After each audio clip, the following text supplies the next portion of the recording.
everyone, and thanks for joining us today on the Jamie Foster Brown Show. Iyanla Vanzant, my American inspiration speaker, lawyer, spiritual teacher, author, life coach, and television personality. I mean, come on now. I got almost as many jobs as you. Yes, two big jobs. I love all your jobs, though. You're known primarily for your books, Yeah. your fascinating talk show, and your appearances on the Oprah Winfrey Show. Right. And currently can be seen on television as the host of Iyanla, Fix My Life, Girl, on OWN. Yeah. Help me welcome the fabulous queen herself, Iyanla Vanzant. How are you? I'm blessed to be with you. How are you, my love? I gotta tell you, I'm excited about you because I watch your show religiously. The way you handle things you've just gotten better and better. And I watched Lisa Ray, who's my child. Yeah.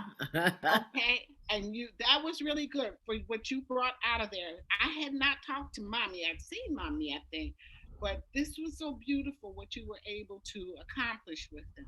Yeah. This is a hard job, though. Yeah.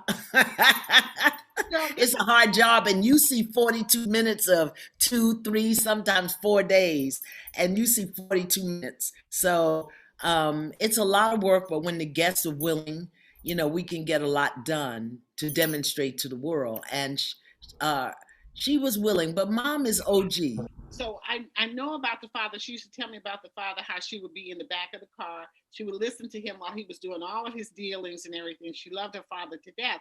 And I thought it was very important that you brought out the fact that he loved Lisa Ray more than, you understand what I'm saying? Look like, well, different relationship, yes, different yes. relationship. Yeah. A man may lie to his wife and never lie to his daughter. A man may treat his wife his daughter like a princess, and treat the wife like a handmaiden. Right. So they really needed to get clear, but there was clearly some enmeshed boundaries and some things that weren't quite clear between them. And it created a breakdown between Lisa and her mom. So we talked about that. There's so much we didn't see, I know. but we talked about it. I was happy about that because Lisa Ray is one of my favorite people in the world. Yeah. And I was glad to see her get some help. I wanted to say this has been a challenge for us this year for politically, COVID-19, the riots, marches, and the killings in our community. How have you been able to stay mentally and spiritually sane throughout so many pandemics? We have a lot of pandemics, not just one pandemic. Yeah. Talk me through this. How do you look at things today? What's happening with us? Well, I, both as a Native American and as a person that's very spiritually grounded, I knew it was coming. Anybody who's really spiritually grounded and in tune knew it was coming. We didn't know what it was going to be. We didn't know what it was going to look like, but we knew it was coming, and it is change. That's all this is, Jamie. Mm-hmm. It's change. And all change is preceded by chaos. When you try to clean your closet out, you got to dump everything in the bed. The bedroom is a mess, or the hallway, or wherever the closet is, right? Until you put things back in order. And that's what's happening. Things are being put back in order. And it's being put back in order in such a critical and chronic way because we haven't listened. We haven't listened. We didn't listen Michael Stewart. We didn't listen Eleanor Bumper, Amadou Diallo. And then Trayvon Martin. So we had to have a George Floyd because we didn't listen. And when I say we, I mean the world. We didn't listen. When you have to have employment and Black unemployment. Why does there have to be a special number for Black unemployment? There's a problem.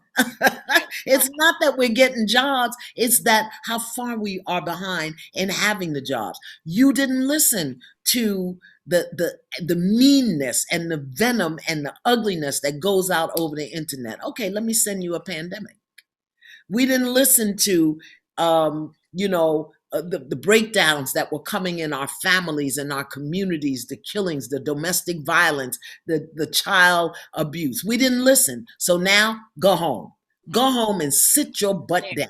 Right. Okay, so it's really just change, and we're being called higher. That's really all it is. So we are forced to be at home with one another, Yeah. but are we learning anything? I mean, who's Well, talking to us? I mean, really, tell me. We can't go to our churches any longer. I mean, we can we can online, but that's not quite the same thing.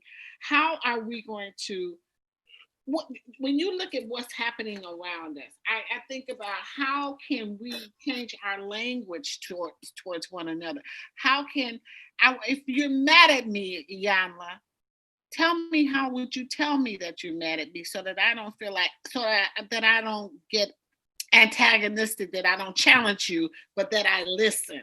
yeah. You just tell us how to listen. Well, let's look at a couple of things. You raised something very important. Nothing that we have ever experienced on this planet has ever shut the churches down. What isn't that amazing? Nothing. God is not even. We can't even see God on Sundays. Okay. We can't. But you know what? How many of us will go into church and cussing each other out in the parking lot? At the same time. Okay. How many of us will go into church and having affairs? How many of us will go into church and doing church but not being the church? And what Miss Corona did, I say Miss Corona because she has whipped our butt. I think she's Miss and Mrs. And yeah, pow your butt. Okay. What Miss Corona did was say, which scriptures tell you, church is in your heart. It's in your being. It's not in the building. They want you to bring your heart to the building to create community. We created the community in the building, but many of us didn't take our heart to church. So now we got to do it from Zoom. The other thing that it going online did was it gave the unchurched an opportunity to shop. Okay. All right. I like that. I don't like that. Oh, church every day. A boo boo. So, there's good in everything. And again, those of us who are not listening think that we have to be in the building to worship. No, I choose to worship right where I am. So that's one thing. Let's talk about this language. The language, it's terrible. It's horrible. We're dying. And wait a minute. Hold up. Let's back up a little bit. Mm-hmm. Instead of why is this happening, what am I learning? Mm-hmm. That's what I want to. What I want from you, what you see, what we're learning. We're elders. Yeah. So we see a lot. Yeah. We see patterns. We know about consequences. Yeah. Which is major here. Yes. Because our children don't know about consequences. Right. That's our fault. Yes. Yes. We're supposed to teach consequences. That's why we went ahead of them, right? Yeah. Yes. Well, one of the things that we're learning is to tell the truth. Okay. That's why so many lies are being displayed before us. Can you imagine 72 million people believe a lie? I could not believe that. On either side, if you believe on one side is 74 million, if you believe on the other is 72 million. Half of this country believes a lie because we have gotten so far from the truth. Many, many years ago, there was a commercial that said, America spells cheese, Kraft. I said, that's a lie. That ain't how you spell cheese. You spell cheese Cheese. But little things, Jamie, have desensitized us to the truth. Now on social media, everybody got an opinion. Well, ain't nobody got no opinion now. It don't matter what your opinion is when Rona knock on your door. Everybody has something to say. And this to me was just divine. Whether you were Bill Gates or Oprah Winfrey or Taiwan Jackson, didn't matter how much money you had or how little money you had. Mm-hmm. If there was no toilet paper, there was no toilet paper. That's right. Oprah couldn't get no toilet paper. Bill Gates couldn't get no toilet paper, okay? Level the playing field. because so many of us had gotten into thinking, if I had money, if I was famous, if this happens, if that, level the play. It didn't matter how much or how little money you had, there won't no toilet paper. Okay. So we learned that. The other thing that we learned that happened during the coronavirus was we pulled the rug up. Mhm. So many things that we didn't know about, hear about, Like whether what? in the government or in our home with our partner. You know how many people realize I live with somebody I don't like? Oh, oh, yes, yes. So the rug was pulled up so that we have to get down in the nooks and crannies and clean up. We have to clean up. Let's go back to the speaking you said Yes. about if I have an upset with you. Own your stuff. So as opposed to you did so, and you did, and you make me, and say, you know what? I feel when you do blah, blah, blah, it makes me It feel. makes When me you feel say blah, blah, blah, it makes me feel. okay. Because your intention may not even be to hurt me. But Right. if you say it too loud, or you say it the wrong way, or you say it and I'm having a bad day, I'm going to make what I feel about what you did. And what I feel is about what got triggered inside of me. And I'm responsible for my triggers. You're not responsible for my triggers. I am. You know, people get so upset. Don't call me no B. Don't call me out my name. You can call me B all you want to. You know why? Because I defined it for myself. Being in total control of herself. Mhm. That's my B. Okay. So you think I'm a B? Yes, I am in total control of myself. Go right ahead. I'm not going to let you disturb my peace with your mouth. Not going to do it. So it's Teach about us our owning children. up. Mhm. Huh? Yeah, with our children, so we have so many things pouring into our homes, and our voices are not being heard. From That's right. what I can tell. Okay, what measures would you take in order, like if you had teenagers now, because it's very difficult now because we have so little time with them. There, there's a distraction from the time they wake up in the morning.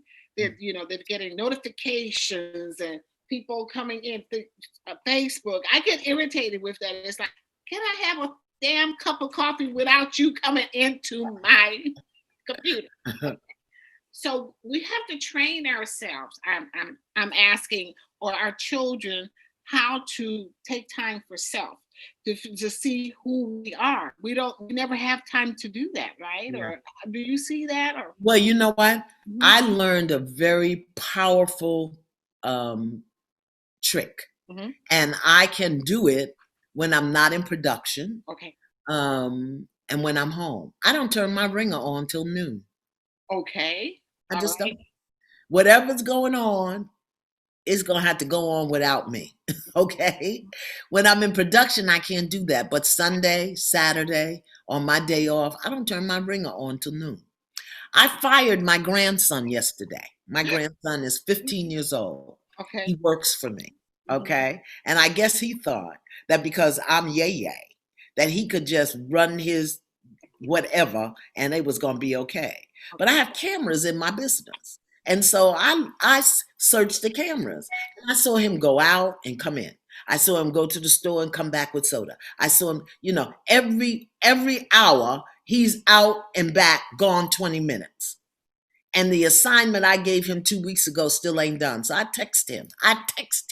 And I said, your services are no longer required. Please submit your hours. Okay. Okay. All right. Because he's 15. I don't have teenagers now, but I have grandchildren. Here's the two things that I've learned. If you feed them, they will sit still for at least 20 minutes. And in that 20 minutes, you get to pour wisdom and knowledge into their brain. So I've got one in college. She's 18. So now we're texting. I can tell her all kind of stuff. And then I got two. One is 17. One is 16. One is 15. And I cook. And they sit at my counter. And I ask them things like, "You got a girlfriend? What's her name? Yes. Yes. Yes. Do you have condoms?" I don't even say don't have sex. I just say, do you have condoms? And they just get, oh, grandma knows about sex. Ah, yeah. And just and as long as they're eating, I'm talking and I'm asking questions. And when they tell me craziness, I cook something else. Want some more pizza? Here's a piece of chicken. I don't care who they are. If they're teenagers, they'll eat. When they're eating, pour it in. Feeding. Pour it on. You're feeding them here, though. Yes. You're not only feeding them here, but yes. here. This yes. is very important for me, because I feel that when I lived in Europe, one of the things that they did over in England was young girls having children, and they're teenagers and they having kids, but they'll put 3 or 4 young mothers with their children into a woman's home who's an elder. Okay? Yeah. Now the girls are playing cards and they're playing board games and things like that, but the elder, she's bathing the kids, she's fixing the dinners, she said, no baby, don't put your elbows on the table, right? Say your grace. She's teaching the children, but she's also teaching the mothers, the ones who have gone before, who have had no training. Right. I thought that was very important, because I'm trying to figure out ways to give simple instructions, that the simple things that we can put inside of our homes today to change the tenor, the environment in our words, so that we feel better about ourselves. We don't push one another down. And that's one of the things that I'm listening to. You're feeding them. Yeah. 2 things: nourishment and wisdom. Right. And I'm telling you, the 15 to 17, and I talk to, okay, tell me how many touchdowns you got. I don't care. I don't care how many touchdowns you got. And have you looked at a college yet? Were you thinking about going to college? One of the things that I did with my grandsons when they were little, I used to call them doctor. Mm-hmm. Dr. Olua, Dr. Ade. Yes. I don't care if you could be a doctor of education, a doctor of a medical doctor, but at a very young age, I used to call them doctor, to let them know that there's a possibility you can go all the way to become a PhD or a medical doctor. And I used to also call them Mr. Mr. Why you call the children Mr. So that they know how to respect themselves. They know what to expect from others. I never call them MF. I never call them stupid. I never called them SOB, and I didn't tell them they was like their father. My children or my grandchildren. Yeah, right. So there are that, one of the baddest habits that I think we just kind of embraced as a kind of colloquialism that is really damaging. And I've really sat with this and prayed about it. And it's this baby daddy, baby mama thing. Okay, all right, let's unpack that. No, that's a father. He's got certain responsibilities. Mm-hmm. Baby daddy don't have no responsibilities. Mm-hmm. And in fact, the baby daddy is on your bad side, so you talking bad about him most of the time, because he's just that, a baby daddy. That's the stud that passed through the farm, knocked you up, and got sold off. You understand? No. No, because we, particularly us as Black people, Jamie, we have to understand the trauma that still exists in our DNA. We think that because we're in the 21st century and the Emancipation Proclamation, that we're free. Some of us are still living beliefs and behaviors and indoctrinations that are still alive in our blood. They did a survey or a study, I think it was in 2014 that I read, about the number of African Americans versus white people who own homes. And the largest number of homes that are owned among people of color are in the South, where the property was passed down from one family. In the North and in the urban, we rent. Mm-hmm. Why? We don't believe it. We don't know about ownership. We'd be more happy to rent and have to ask the massa for hot water and heat and paint We don't think that's what it is, but cellular memory. We got this hair, these nose, this nose, these eyes, this mouth, because of cellular memory. Well, we also got psychological and emotional baggage because of cellular memory. So there's so many things that we do and believe in. We do it habitually, unconsciously, that we need to clean up. And some of it we're passing on to our children. We're passing it on to our children. How do we begin? I know what you're talking about. Yes. Okay. And you know that when the way I was raised, every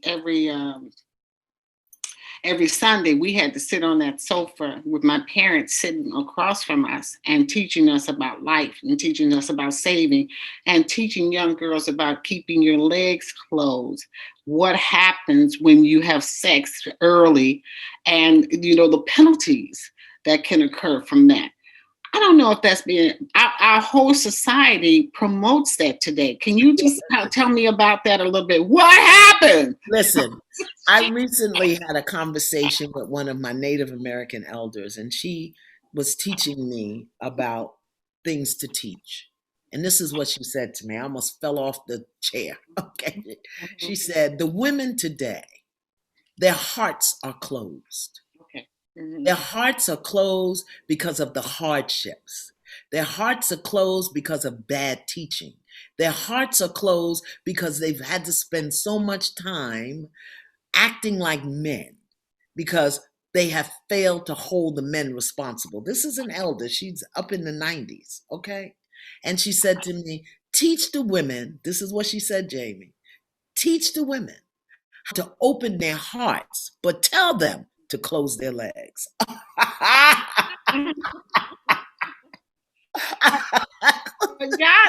Okay, wait. I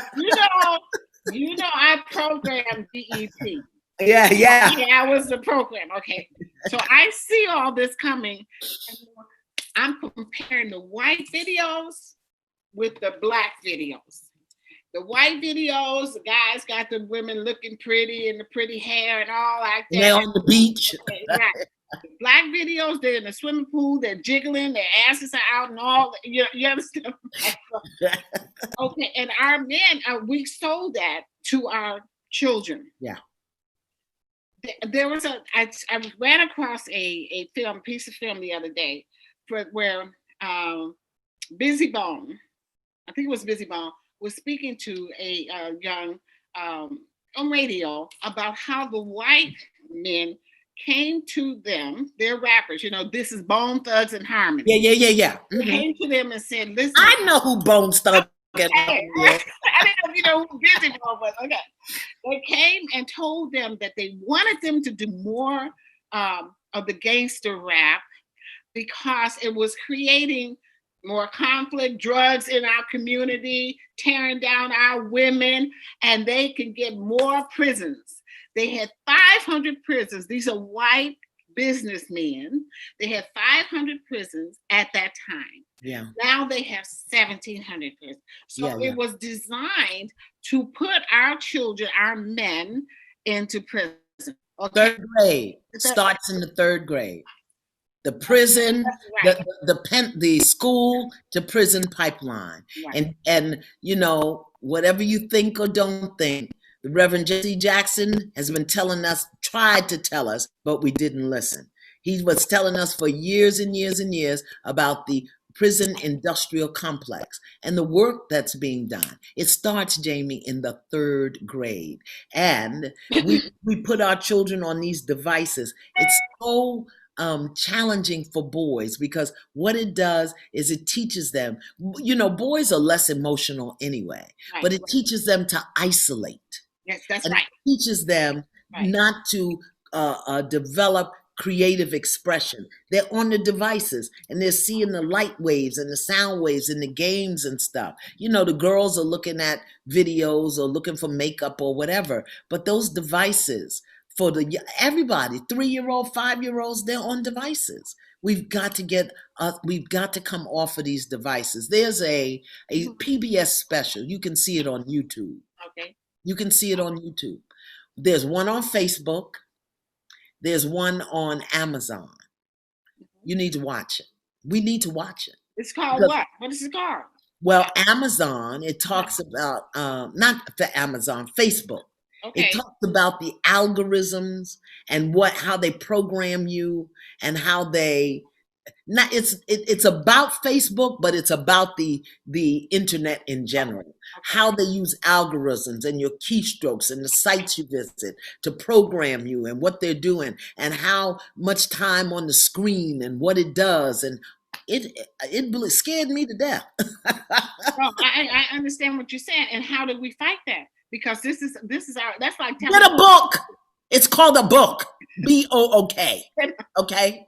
But they're mesmerized by this, you know, all the TikTok and all the things that we deal with every day, that come in on. So we're not focused on how we can get better, how our homes can get better, how we can do better. You understand? It's all taken away. We're all divided and spread out everywhere. It's very.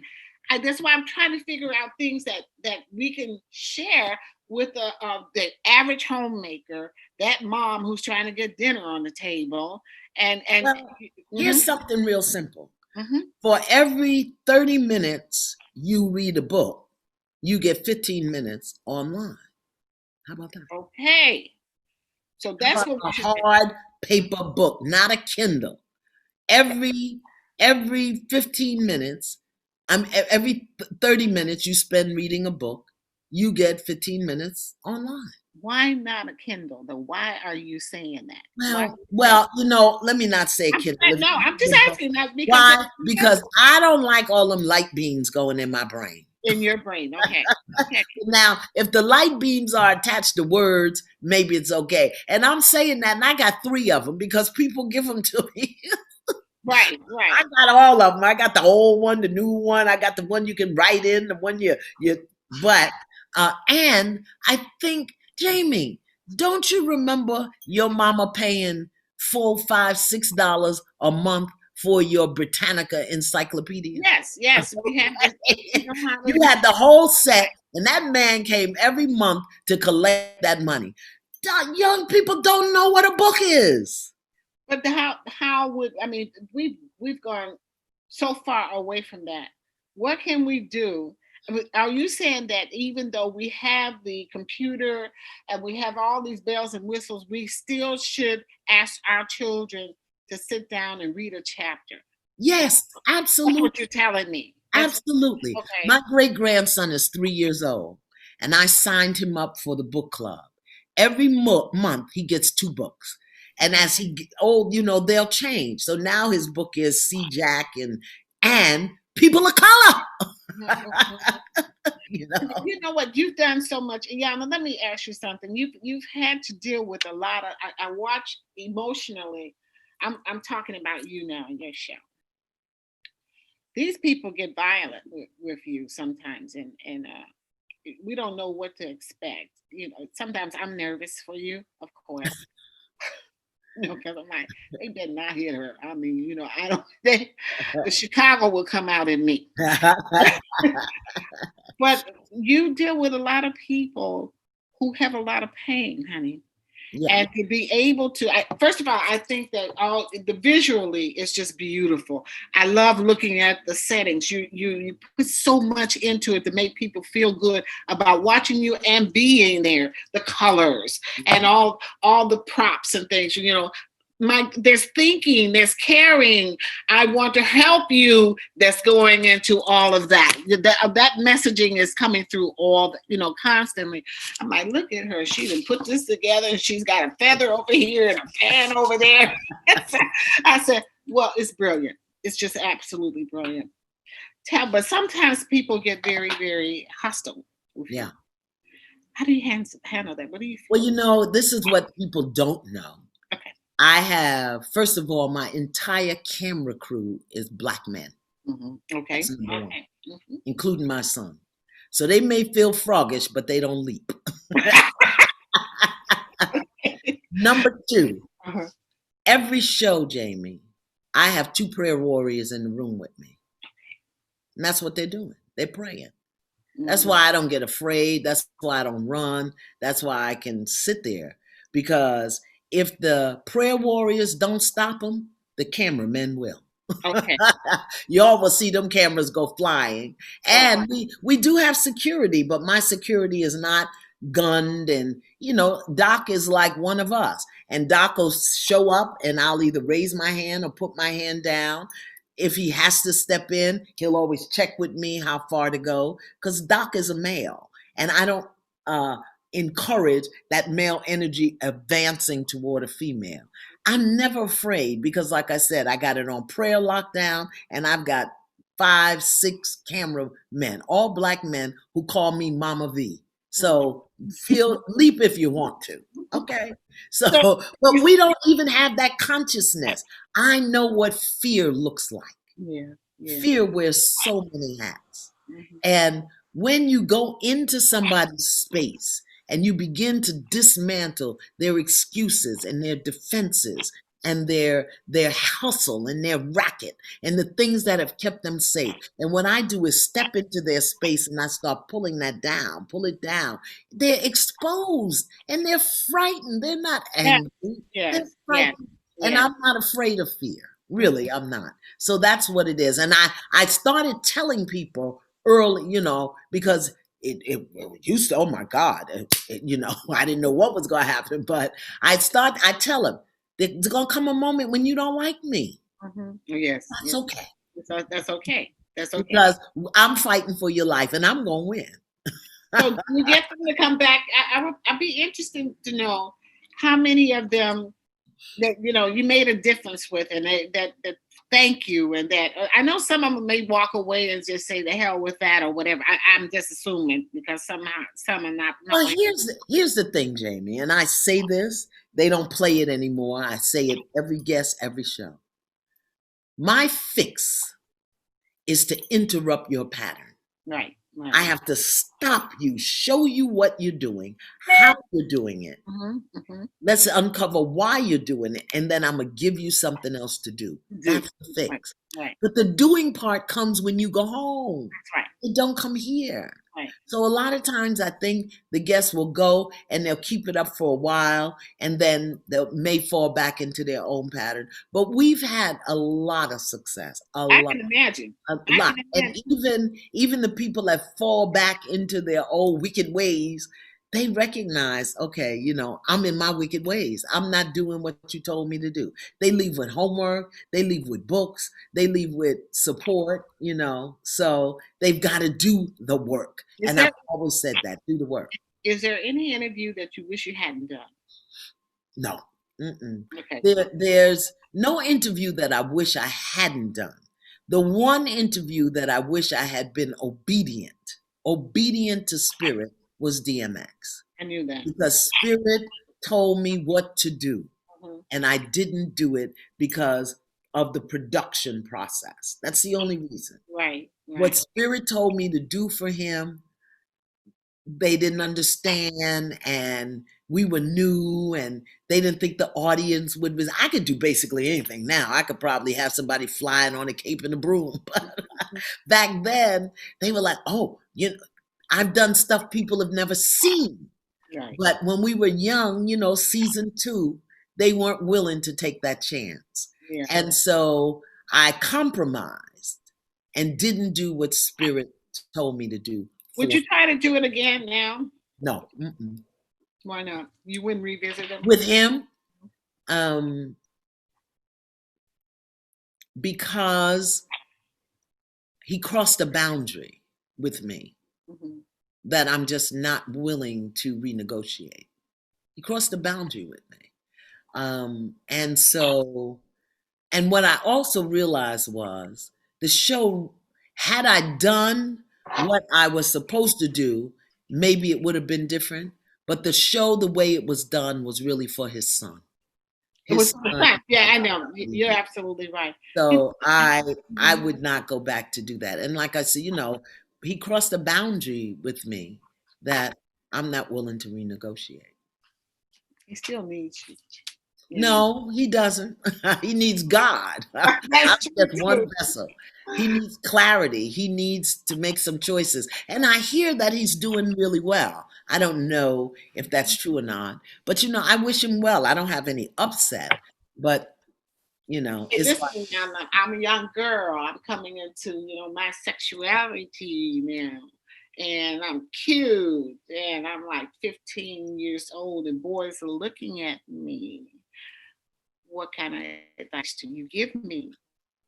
well, not to you. I'm going to tell your mother, who should be, you're 15. She may be 30, 35. Or, she may be Maybe she may 25. be 25. Right. I'm going. I'm going to tell her to gather up anything from 10 to 21 Mhm, of the oldest women she can find, mhm. and we're going to do a rites of passage. Okay, tell me about that. What is that? We do christenings, baptisms, but there's also a rites of passage. Mhm. And the rites of passage is when young girls from 13 to 16 sit at the feet of the elders. I mean, it's an incredible process. They bathe her, they wash her, they feed her, The and young they girl. speak into her spirit. They can be 30, 40, but you got to have some elders in there, some 60s, 50s, 60s, 70s, and they speak to her and they teach her. And they get a commitment from her. And then she has a village that is watching over her. That's how that happens. In Africa, they take the boys at, I think it's 9 or 12, out, and they take them out and they do rites of passage. In the Jewish community, they do the bar mitzvah. We the only people that don't do nothing. We go to the Chuck E. Cheese and have cake and pizza. What the hell? And our kids are the one that's dying in the streets. Rites of passage. My grandson had it, and he still made his errors, but this is what I know. When you raise a child up right, they don't go too far. They don't go too far. No. So how would I begin to do that? Um I mean, I'm older, so I don't even have grandkids yet or anything like that. But this is all for my people. I'm in love with Black people. As crazy as we are, as the stupid things that we do, I don't think there's anything better on earth. We're just dumb right now. Yeah, right? Make bad choices right now. Right. But I want you to fix our lives. You got to do the work, Jay. You got to do the I work. want you to And we're yeah. not willing to do the work. We want everything quick, fast, quick, fast, quick, fast. I've got grandkids, 26, 25. The girls, college. The boys, What is that? Let's talk about that. The boys. What our children are being fed daily through media.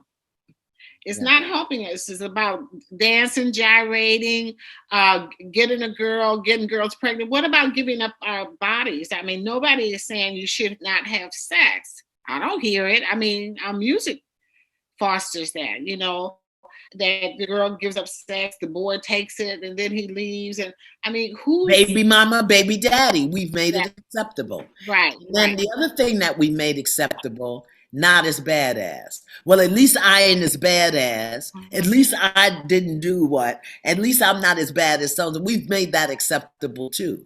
Just because you're not as bad as that doesn't mean that you're doing things that are appropriate for you. So yeah, I tell my grandchildren don't have sex. I got one that's 26 that's a virgin. That's great. That's great. And another one 18 Mhm. that's a virgin. You know, um, I don't know about the boys because they're so horrified that I would ask them The men of the place. How to are you have an answer. Well, is it okay to teach them to have safe sex? Am I condoning it when I say, well, Jamie, that's big people stuff. Okay. That is big people stuff. And I mean, Jamie, I had my first child when I was 16. Mhm. So I am in no way saying that it doesn't happen. Here's what happened for me. Had somebody educated me, I wouldn't have done it. Okay. And nobody talked to me about sex, about my body. Here was my sex education. You want to? Here it is in one lesson. Don't you be sitting on nobody's lap. Oh. That's my education. So I didn't. I got into bed with them. I sit on their lap. So, Iyanla, can you remember when you had, I mean, when we're 15, 16 years old, 14, we have those urges Yeah. that come to us, and we have to be given the, how should I say, the voice back here that says, "Oh, this would be good. This would feel good." But Yeah. what are we don't talk enough about consequences. And when I say that, it's take it all the way there. Okay, I have sex with this boy. Does he love me? I don't know. Okay, so what happens? Oh, does he go and tell other boys that I had sex with him? Is my reputation at stake here now? Did I get pregnant? If I get pregnant, now I got to deal with telling my parents because But you know what, Jamie? Before you can get there, here's the missing piece for our children. Okay. They have no vision. Okay. No vision. I had a vision. I wanted to be a nurse. Okay. That was my vision. What I didn't have was education. Right. No sex education. Nobody taught me how to value my body. Nobody taught me about relationships. Nobody talked about that. So if our children, now my granddaughter, the one that's in college, she wants to be a veterinarian. Mm-hmm. She ain't having no sex and getting pregnant because it ain't a part of her vision. And she's had that vision. She wanted to be a pianist, got her a piano. She wanted to be an artist, I got her art supplies, took her to art classes. Now, finally, like 10th grade, she wants to be a veterinarian. Okay, so now that means you got to go to college. Right. You can't have no kids. Right. So how many 15-year-old girls are even asked, what do you want to be? Are even exposed to what do you want to be? And if they have a vision, and they're taught to honor that vision, their vision board, they're about college, about life, about whatever, not in the way do it, but make it fun, make it expansive. And they're taught about their body. They're taught about the energy. What is sex? Some young girls can handle it, some can't. And I think that rather than tell them don't do it, encourage them not to, prepare them should they, but give them a better deal than just getting laid. How about college? How about medical school? How about nursing school? How about travel to Europe or go to Africa? Go to Egypt before you have a baby. How about that? Go to the slave quarters. Yeah. How about that? But they don't hear that. That's not something that's in their daily lives, So, and this is something, it's so much in my head right now, and it's good talking to you about it. I wanted to ask you about it. You had in the past, you said we have to prostitute our pain. No, our pain is prostituted on these reality shows. And, right, okay. And God forbid, I mean, I'm on a reality show and I'm not calling no names, but I'm saying the ones that don't promote us in the highest light, the ones that don't advocate who we are as people of color, the ones that don't take us beyond eating out and dancing, yeah, or arguing and fighting. Right. It's a prostitution of our pain. And our pain is what keeps us in the vicious cycle of doing the same thing over and over and over and over. So we have to, and again, Miss Corona, because all of that stuff was shut down. All of it. Yeah. Shut down. Okay. But it's not, once we get this remdesivir, we get we're very disobedient, that. That's how we got in the mess in the first place, because the elder said, the ships are coming, turn them around. The ships are coming, turn them around. And the ships came, and we invited them on shore, took their trinkets, drank their liquor, and started selling each other into slavery. Okay, that's the story we need to tell. Tell us about that story. Well, yeah. The first, they were, first of all, slaves in Africa, not shadow slavery like it is here, but they were indentured servants. And the first slaves that were, or I don't know if it's the first, well, whatever. If you read Before the Mayflower, it talks about how the kings took the jewels and the trinkets from the Europeans and took Yes. them into the villages to sell the people into slavery. We Right. did it to We did. ourselves We did. because we were disobedient. Mhm. We don't talk about that part of it, but it's true. Yeah, but we do need to talk about that because and well, we're so special. We built the pyramids. I mean, this is just we're just an amazing race, and this is what I have to help instill into us is that we are not the ordinary guy. We're No. not the ordinary people. We're a special. We have been given so much in our Yeah. lives, and then we've lost that also. So this is something that I feel that with you, how do I if okay, anyone listening to this today, what we're talking about, and we got kids and stuff, what would you suggest? The easiest thing for us to start doing, in our homes to make things better, just Let me give you three things. okay, Jamie. I three, hear you because I see your brain functioning. Number one, clean up your environment. Some mhm, of our homes are just energetically toxic. I don't care if you got to burn some sage, burn a white candle, wash your floor with ammonia, whatever it is, clean up your environment because sadness and fear and disappointment and discouragement, it lives. It's a thing, it's an energy, it's alive. Keep your environment clear.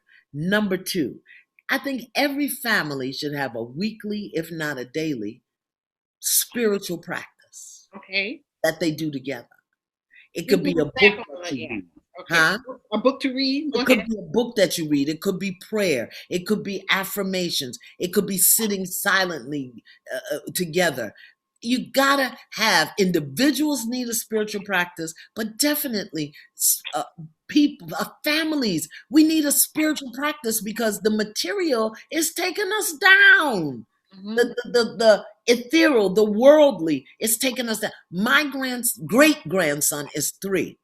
He Okay. sits right in there in my prayer room with me, and I'm teaching him how to meditate. So when Okay. he's having his tantrum, I Right. say, breathe, breathe. He'll go, you know, he's 3. He's 3. Okay. So clean up your environment, have a spiritual practice, and keep your energy clean. Keep your energy clear because we are picking up toxins everywhere from the internet, from the street. I'm not talking about physical toxins, Jamie. I'm talking about spiritual, mental, and emotional. I went in the supermarket one day and I said, okay, let me go to another market. That place it was singing with just desperation. I was like, oh my God, I can't. Keep your body clean, whether it's an Epsom salt bath, whether it's an apple cider vinegar bath, whether you're scrubbing yourself with lemons. Keep your body clean. And I talk about all of this stuff. I used to be ashamed or afraid, or, I don't care if people think I'm crazy. I'm too old. And I'm so old, I won't remember, even if they call me crazy. So go ahead, call me crazy. But I tell you what, my grandmother was a Native American that lived to be 106 years old. And she Oh, took salt baths, and she took Epsom salt bath, and she burned sage, and she kept our house clean, and she swept the front steps with ammonia. And there's a whole bunch of stuff. But we're so into, I don't want to say names, designer this and right. quick that, and till we don't even use our custom. We're the only people. The Italians keep their custom. The French, the Irish, the Swedish, the Asian. Everybody keeps their culture but us. We're the only ones that have thrown off our culture. I don't understand. Well, there's a lot been done to us, and I understand what you're saying, but I'm still in love with us. I am too. I mean, Right. I We're fight for having, us. I work for us. I challenge us. But what I'm aware of is, that because we are special, we are. We and are. because we did build the pyramid, and because the depth of genius that lives in our being In our is DNA. different in our DNA, because that level of genius is different, we got to do different. Hmm. And because there is no other people on the planet with the exceptions of the Native Americans Mhm. who are oppressed in their own land. In their These land. people taking off our land and oppressed. Yeah. Okay. So They oppressed right here on their own land. the There are church, no other people that have experienced what we experienced as descendants that's of right. Africa. So we have a lot of healing to do still. Should the church have, what should the church do today? What do you think we should do with the churches? Why you got to ask that? Well, okay, because that's the one place we have our flock there. This whole thing about church and state should be separate, that's bull. We have to teach when we have the minds there what's going on in our community, who's doing what for our community, how do we feed our children, how do we dress them, what's going on in our schools. There's no other place that we. There are many, many churches that are doing that. Okay. You know, they have early childhood education. I have a beautiful church not far from me. They do it from the cradle to the grave. They've got childcare and senior citizen center. So there are many, many churches that are doing the work and keeping our communities together. You know that during the civil rights, that's where we met. And that's what they bombed and they burned down. But the challenge, Jamie, is not in the church. The challenge is in the theology. Now, as a seminary trained and ordained minister, and a spiritual psychologist, that's what my degree is in, spiritual psychology. What I experienced is that theology or religious doctrine, the way it is offered in today's world, makes us codependent. Okay. We are dependent on something outside of ourselves to do what only we can do. Right. And this is how I learned it. God can only do for you what God can do through you. Through you. So if you're waiting for this savior or that prophet or this thing to come, then you're gonna miss it. You're gonna miss it. And we're living in an age when we have to tap into and discover the divine within us by whatever name you call it, Jesus, Buddha, Krishna, Muhammad. It ain't out there. It's in here. Because as long as you're reaching out there, you are denying your own divinity. So we have to begin to embrace our religious teachings in a way that empowers us and not makes us codependent. We keep waiting on something outside. Most of us pray to an external God. We pray to God out here as opposed to realizing God is in here waiting to be expressed out there. So we have our spotlight out here, religious, when we need to turn it and make it a beam inside, and then get what we have inside and share it outside.